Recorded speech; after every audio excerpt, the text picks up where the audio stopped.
steadfastly in favor of it now. Yeah, you know, AJ Delgado, you have been such a strong, articulate, passionate Trump supporter from the very beginning, and you have been saying, and now the polls bear this out to be true, Donald Trump is going to do better than other Republicans with Hispanic voters. Recent polls show that, in fact, yes, he is doing better with Hispanic voters than, say, Mitt Romney or John McCain. Why do you think that is? Absolutely, and that's because Latinos, Sean, we are law-abiding, orderly, law-loving people, and we do just want immigration enforcement. We don't want to have to compete with illegal immigrants for our jobs, and we want to be safe. We want our children to be safe, especially those Latinos, the many Latinos that live along the border. We also want to make sure it's a big problem in our community that something is done about the drug problem in the U.S. You have heroin, cocaine, this poison that comes across the border by the truckload.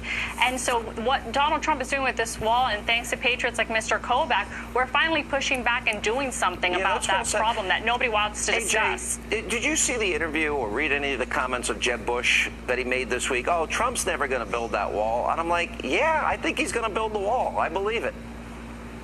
It absolutely will happen, and as Mr. Kobach has laid out in his plans, it could easily happen by limiting the remittances that illegal immigrants who are here from Mexico can send back to Mexico. We tell Mexico that's either going to stop or you're going to have to pay $5–10 million, whatever amount we determine is appropriate, towards that wall. It's their choice. It could be done very easily, and it will be done.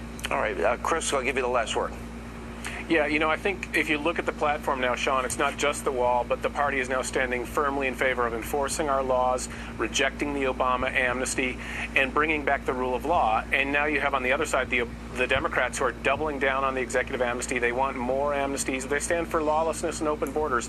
The American public now has a choice like no other choice. The Republican Party is standing firmly for the rule of law, the Democrats for the opposite, and I think Trump's going to win in part because of that. Chris, thank you for helping to get that done. And AJ Delgado, you have been a strong, passionate advocate for Mr. Trump on behalf of Hispanic Americans. Thank you for being with us.